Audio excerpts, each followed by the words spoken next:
Both screwed other people, but it was always sort of clumsy. You find excuses to hang out and pretend to be friends. She has a tiny birthmark on her neck that you notice but don't mention. You catch yourself thinking about her a little, then a lot, then all the time. You stop sleeping and eating, and whatever music you're listening to at the time will be so tied to her that in 20 years someone will play that song again, and just for a second you'll remember exactly how you feel now. And at some point, probably involving alcohol, you're going to take your clothes off together, and now you're really fucked because she's under your skin. You had no idea you could care about another human this much, and nothing can ever ruin this. And anyone who tells you otherwise is an idiot. You're not even 20 yet, but you just met the love of your life. How lucky is that? You're probably neglecting to hand in your term papers and not getting much sleep, but it doesn't matter. You get to know her parents well, and she knows yours too, and you've tried every sexual position under the sun, and sex is kind of comforting now, rather than something you think about doing all the time. You've got big plans, and nothing can ever ruin this. She shows you new music you probably wouldn't have even given a shit about before, but somehow you quite like it now. You tell her about your shit, and she pretends to care very convincingly. You move in together because why not? You stay up late, you drink, you screw, you watch her sleeping in the morning sometimes, and suddenly all that bullshit love poetry they forced on you in school begins to make sense. You don't believe in fate or crap like that, but you begin to understand why some people do. And one day she looks at someone else and smiles or laughs, and you feel this sort of weird sting in your brain. Welcome to jealousy. It's quite natural. You don't mention it because you're not completely insane. She probably feels the same way about you, and that's nice. You both get jobs, you get stressed, you get tired, you watch a lot of TV together. You don't screw so often now, but what did you expect? You talk about getting a dog. She mentions some guy at work who's been sending her funny emails, and you decide to murder him, but quickly remember that's illegal. You start going running in the afternoons and notice this girl who's usually out around the same time. She's kind of pretty, but whatever. You spend less time together in the evening. You've forgotten what butterflies feel like. You mention this to a guy you know who's been married for years, and he tells you that's what happens. You can't be loved up forever. This scares you a little, but it's alright because everything will be fine and nothing can ruin this. You're in your 20s now, and some of your school friends are becoming architects or doctors, and you're not. You wanted to be a whatever, but you haven't practiced it in years. You start practicing again, or planning to build a business or get a master's. She seems thoroughly unimpressed by the idea. She starts making baby jokes or talking about buying a house. You don't really want a house or a baby yet because you're not that thing you wanted to be, and you're already 25, and 30 seems like a very big number that's getting scarily close. The sex is kind of routine now, and you wonder if it's just a chore for her. You still hang out, and it's nice, but you begin to worry that something's missing. The two of you experiment with lingerie and going for elaborate adventures, and that's fun for a while. You go running some more, and you see that girl again in the woods. There's something sort of otherworldly about her. She stops for breath, so you do too. You say hello. She's smart, kind of calls you on your bullshit, and you like that. Then you carry on running, and push her out of your mind, but now you remember what butterflies feel like.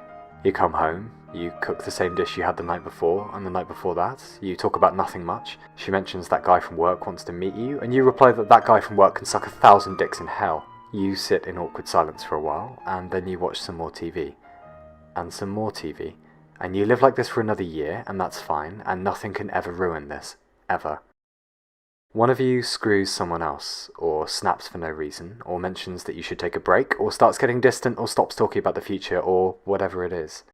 Whether you were the one who broke it off or not, you're never going to wake up with her again, or take her clothes off, or have another screaming drunken argument about the European Union, or if dogs can look up or not. You go to bed, and suddenly the place smells of her in a way you've never noticed before. Music is shit, and food is shit, and everyone is shit, however nice they are to you, and you know you've made a terrible mistake. Nothing could ruin this, and now everything is fucking ruined. You drink a lot of whiskey.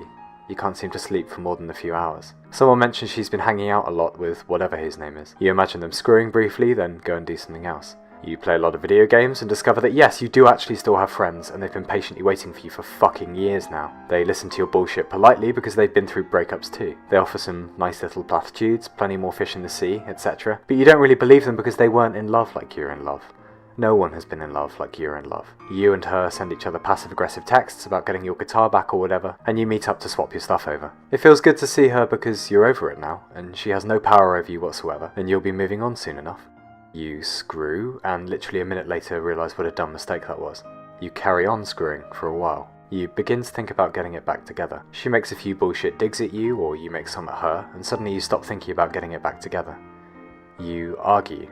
You say horrible shit, the kind of stuff you never imagined you'd say to your worst enemies. You play some more video games, you drink some more whiskey, you listen to some more Elliott Smith. Things are going well with a girl you met on the train, but you can't stomach the thought of sleeping with someone else. You briefly get into healthy eating and Alan Watts and the benefits of keeping porn to a maximum of 17 one-hour sessions a day. You keep practicing at that thing you love. You get pretty good at that thing you love. You remember what being human actually feels like. Someone tells you about a sudden death in their family, and you realise you have absolutely nothing to feel sad about. Not really. Over time, people volunteer their own breakup stories, and some are far, far worse than yours. And again, you realise you have absolutely nothing to feel sad about. Not really. And subtly, so subtly you don't even notice, you become yourself again. And one day, out of nowhere, that girl you met running invites you out, and you notice this little birthmark on her shoulder, but you don't mention it, and you stop sleeping and eating, and whatever music you're listening to at the moment will be so tied to her that in 20 years someone will play that song again, and just for a second you'll remember exactly how you feel now. Music starts to sound good again. Food starts to taste good again. God, what was all that about before? Why were you being such a pussy? Before long, the two of you are hanging out every other day, and you can't remember the last time you felt so alive. Is this what you were meant to be doing all along? Or maybe you're just repeating the same dumb pattern again, but God, it feels incredible. Maybe the whole thing is just some stupid gamble, but you don't care. You didn't care last time. Because right now, you're sure of it. More sure than anything ever, and anyone who tells you otherwise is an idiot. That nothing can ever ruin this. And nothing can ever ruin this. And nothing can ever ruin this. And nothing can ever ruin this. And nothing can ever ruin this. And nothing can ever ruin this.